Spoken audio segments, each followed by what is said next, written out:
ও আমরা সাইড দিব কি মহিলারাই আমাদের গুতা মেরে সাইড নেয়, কথা বলেন ঠিক কি না?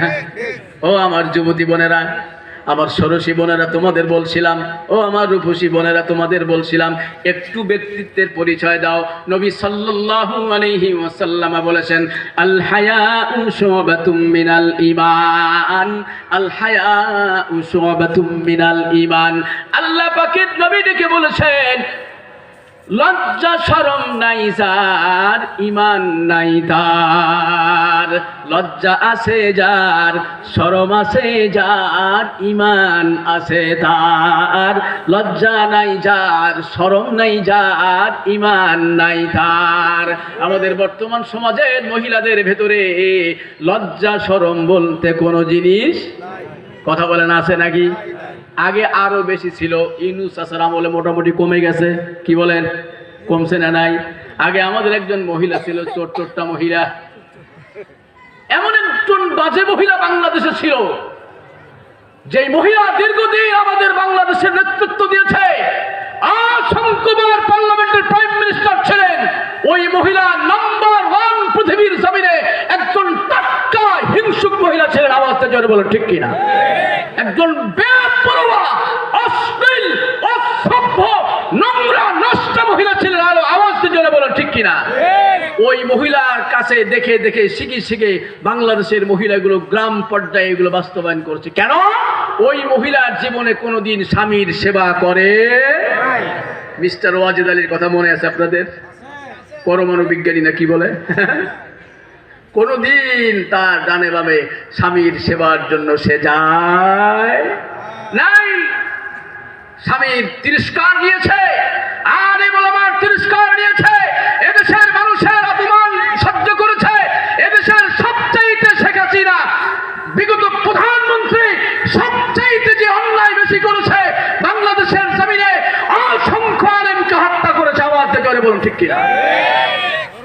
এখন নতিজা শুরু হয়েছে, যন্ত্রণা চলছে, এখন কাত্রদা চলেছে, জলাঞ্জলি শুরু হয়েছে। আর ভালো লাগে? প্রধানমন্ত্রী ছিল, এখন দেশের বাইরে গৃহবন্দী। কি বন্দী? বলেন বলেন, কি বন্দী? গৃহবন্দী। এখন কি আর ভালো লাগে? এত কিছু লম্প জম্প, র্যাব, এনএসআই, ডিএসবি, গোয়েন্দা, ফেন্দা, পুলিশ, আর্মি, বিডিআর, আনসার, আরো যত বাহিনী ছিল সব প্রোটেকশন দিয়ে ওকে বাস্তবায়ন করেছে বাংলার জমিনের ভিতরে। এখন দেশ থেকে দেশান্তর হয়েছে, আর ভালো লাগে? আমার ভাই জান, আসেন সামনের দিকে যাই। 2 নম্বর বললাম, কয় শ্রেণীর মানুষ? বলেন বলেন, কয় শ্রেণীর? কথা বলেন, কয় শ্রেণীর? আমার আলোচনাগুলো একেবারে সহজ, মুখস্থ করে সুন্দর করে নিয়ে যাবেন, এটাই আলোচনার মূল বিষয় ভাইজান। এমন আলোচনা আমি করি না পয়েন্টের বাইরে, মৌজু ছাড়া, বিষয় ছাড়া আমি কোনো আলোচনা করি না ভাইজান।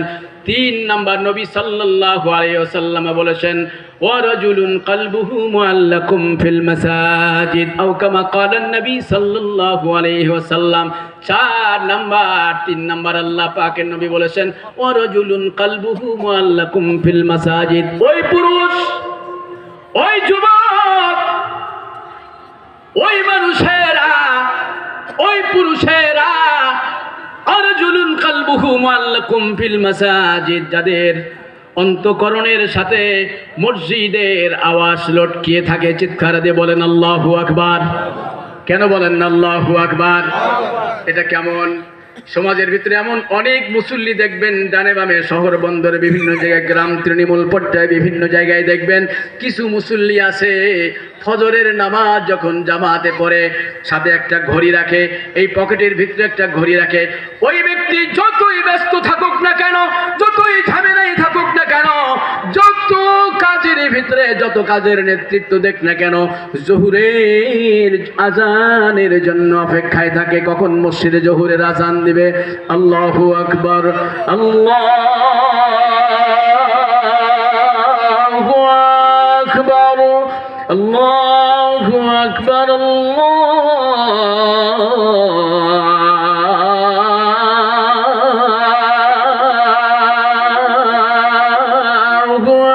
আকবার। চিৎকার দিয়ে বলেন আল্লাহু আকবার। সবাই বলেন আল্লাহু আকবার।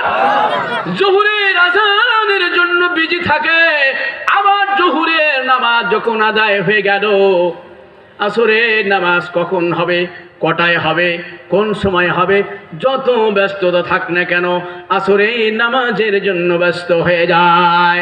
আসর চলে গেল, মাগরিবের জন্য বিজি হয়ে যায়।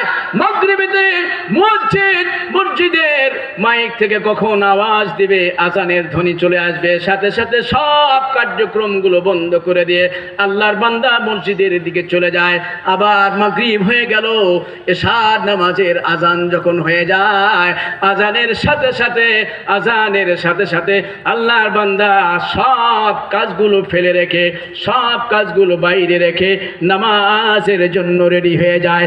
আল্লাহ পাকের নবী মুহাম্মদ আওয়াজ দিয়ে বলা যাবে না সাল্লাল্লাহু আলাইহি ওয়াসাল্লাম সাহাবীদের প্রশ্ন করেছেন, আমার সাহাবীরা আমি তোমাদেরকে এমন একটা সুখবর দেব নাকি যেই সুখবরের জন্য তোমরা জান্নাতে চলে যাবে?